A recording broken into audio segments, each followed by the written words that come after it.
Good evening everybody, just a brief update on my Sudan War range from Newland Designs. I've just completed 7 mounted figures and 26 dismounted.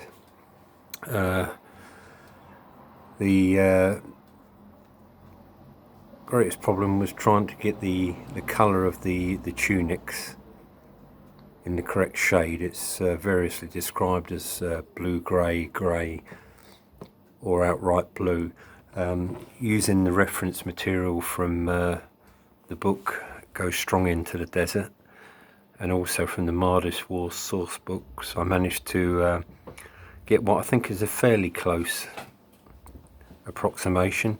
I've used a blue-grey directly from the bottle of miniature paint, and then over the top I added a blue wash. The trousers are said to be corduroy or felt, and for those I used, which I think was the closest colour, Japanese Army uniform.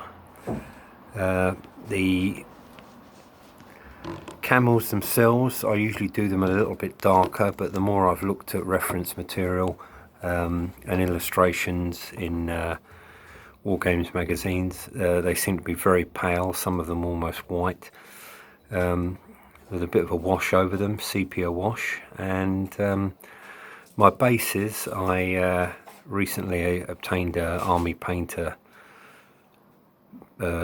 basing glue, which seems to really bake on the scatter or sand, and is much better than the previous PVA glue I was using.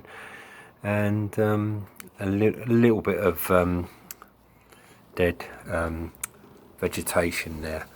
Now these are the foot figures, as I say, picked out with their trademark goggles or sun visors. I was able to get a fair bit of detail on there. Red leather equipment, blue puggarees, and overall I was quite pleased with the slightly weather-worn appearance of them. Officer there and trumpeter, and as I say, I got about 26 foot figures. I only did 7 mounted. It's not a wargaming force, actually, it's essentially a collection. So I shall be moving on next to do some British Hussars, and also to do some Egyptian infantry, a small detachment, and also a General Gordon figure, which I suppose I'll put some extra effort into that. But it's altogether going quite well, and quite enjoying painting them still. And hopefully I shall be able to soon get on to the Dervish figures, of which I've got many.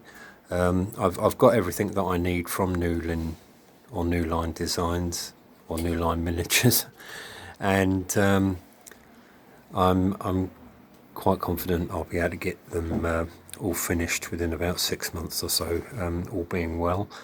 But as I say, I'm quite pleased with the basing this time, which it's got a baked on appearance. The material sheds when I use the other glue, but this glue seems to be, well, it does exactly what it says on the bottle. It really it bakes everything in place, and yeah, I'm overall very pleased. And my greatest concern was the camels, really. I wasn't entirely confident of how they would turn out. Got the horse furniture, the camel furniture there, and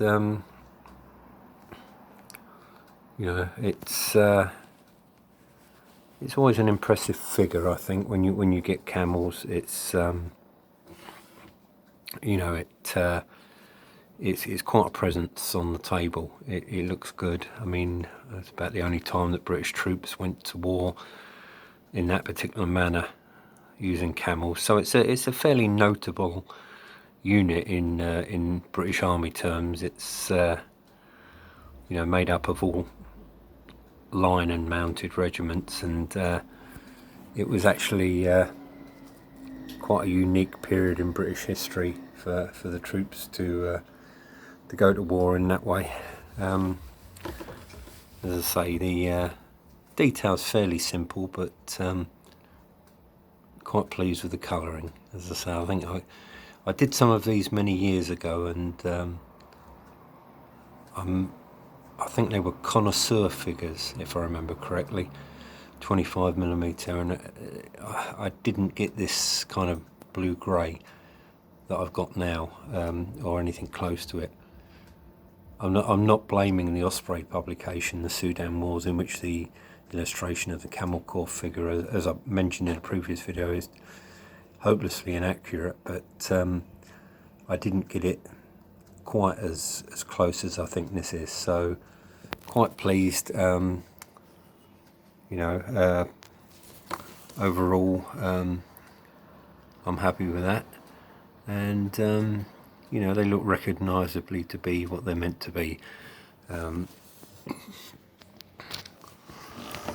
That's as I say, just a unit of Egyptians to go now, and we shall be pretty much done with the British forces.